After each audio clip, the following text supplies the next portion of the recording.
Bismillahirrahmanirrahim. Musulman bir tugandын muhtаждыгын бүтүрүү жана мусулман bir tugandын muhtаждыгы бүтүш үчүн кичине аракет кылып коюунун сооптору жана сыйлыктары туурасында экен. Ибн Аббас радиаллаху анхума риваят кылат. Күндөрдүн биринде Пайгамбарыбыз саллаллаху алейхи вассаламдын мечитинде этикафта олтурган болчу. Абдулла бин Аббас сахабаны билесиздер, жаштайынан Пайгамбар алейхисаламдын жанында чогуу жүрүп, илим алып, пайгамбарлык нурду көкүрөгүнө топтогон улуу инсан. Ошол киши Пайгамбар алейхисаламдын мечитинде этикафка отуруп эч жакка чыкпай, Аллага жакындоо ниетинде мечитте Аллах менен сүйлөшүп отурат. Анан күндөрдүн биринде бир киши келип калып салам берет. Соң бир иши бардай жанына келип олтуруп, Ибн Аббас радиаллаху анхума андан сурайт: "Мусулман бир туган, сиз bir маселе менен келген болсоңуз керек. Менин жаныма бир сиздин сурай турган бир сурооңуз барбы, же бир муктаждыгыңыз барбы?" дегенде, жанагы киши айтат: "Ооба" дейт. "О Аллахтын элчисинин амекисинин баласы, пайгамбардын амекисинин баласы, менин муктаждыгым бар" дейт. Абдулла бин Аббас радиаллаху анхума жана башка бардык сахабалар, алардын бардыгы тең ыймандуу болгон, парасаттуу, аң сезимдүү болгон, ар бир учурду билген, байкады. Мечитке киргенде бир кайгырып отурган адамды байкады да. Себеби бир канча күн мечитте отурган да. Адамдар келет мечитке, адатта намаз окуп чыгып кетет.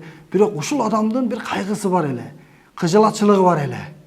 Ал адамдын жүрөгүндө, көйгөйү, жүзүндө байкалып турган болчу да. Абдулла бин Аббас радиаллаху анху бул адам жөн эле отурган жок мечитте, бир көйгөйү болсо керек, маселеси болсо керек деп жанына барып: "Бир туганым, сиздин бир муктаждыгыңыз барбы? Bir сурай турган сурооңуз же жүрөгүңүздө өйкүп аткан бир маселе барбы?" дегенде, "Ооба" деди. Ошондо "Афала укаллимуху фик", эмне маселеңиз, көйгөйүңүз бар десе, бир адамда бир бересеси бар экен. Бир адамга бир нерсе бериш керек экен, карызбы, бир бересеси бар экен, ошого бериш керек экен. Бирок жүрөгүн өйкөп бере турган бересесин бере албай жүргөн экен да. Жанагы адам: "Менин ошо бирөөдө карзым бар эле" дегенде, эми Абдулла бин Аббас өзү сахаба, бардык дүйнөсүн Алланын дини үчүн, жаштыгындагы, байлыгындагы, бүт жөндөмдүүлүгүн дин үчүн аябай берип салганда, эчтекеси жок болчу. Төлөйүн десе төлөй албайт, берейин десе бере албайт. Анан жок дегенди айтпады ошол жерденчи. Жардам берейин, бир адамга болсо дагы менин пайдам тийип калсын деген адамдар болчу да. Адамзаттын эң кымбаты. Адам оңосо алам оңолот деген ушул да. Адам оңосочу, оңолгондугу кайдан байкалат десе, şu бирөөгө пайдам тийип калса экен деп калат экен да. Бирөөгө бир пайдам тийип калса экен, бир жакшы иш кылып калсам экен, Аллага жакындап калсам экен депчи. Анан пайда берейин десе пайда бере албайт. Себеби сокур тыйыны жок өзүнүнчү. Анан ошондо айтты да: "Мен ошол адамга, кимге бересеңиз болсо, ошол адамга барып жолугуп коеюнбу? Жолугуп эми кичине көз жумуп коюңуз, мүмкүнчүлүгүңүз болсо, же болбосо бир аз кечиктирип, аласаңыз, кийинчерээк алсаңыз болобу деп сүйлөшүп коеюнбу, ортого түшүп коеюнбу? Сизге кичине жардамчы болоюнбу?" дегенде, жанагы адам айтты: "Ин ахбабта", эгер мүмкүнчүлүгүңүз болсо анда жакшы болот эле. Ортого түшүп, кичине түшүндүрүп койсоңуз, мындайча айтканда, менин бетимде барбай жатат, ал адамдын алдына бара албай жатам, жолуга албай жатам деп баягы арманын айтты. Ибн Аббас сахаба радиаллаху анху ошол учурда мечитте олтурган болчу, пайгамбарыбыздын мечитинде, этикафта. Анан эшикке чыгып кетип калды мечиттенчи.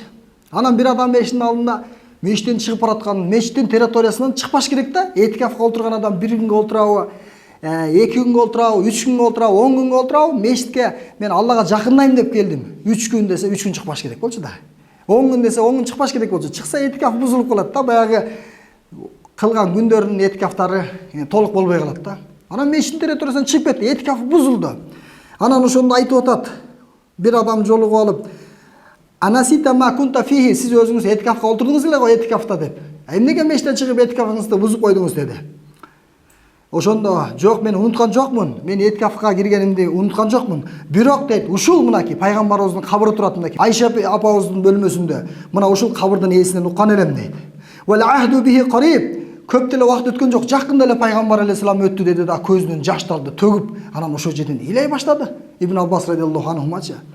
Анан айтты: "Мен ушул кабырдын ээсин айтканын уккам, мындай деген: Ман маша фи хажати ахихи", кимде ким бир мусулман бир тууганын муктаждыгын бүтүрө турган болсо, жана وبلغ فيها كان خيرا له من اعتكاف 10 سنين. Muhtaçlığına bütürüp kadam taştap koysa, jardam berip koysa 10 жыл etikaf olturgandan dagı soğu köbürök деп укканмын дейт да.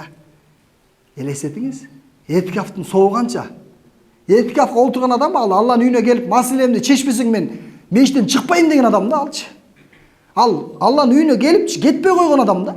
Эми ошол адам 10 жыл этикафка олтуруп канча соопко жеткен болсо, бир адамдын муктаждыгын бүтүрүп койсоң, карызын төлөп койсоң, же кечирип салсаң карызынчы, же болбосо жөн эле ортого түшүп койсоң, эми бир аз кечиктирип туруңузчу.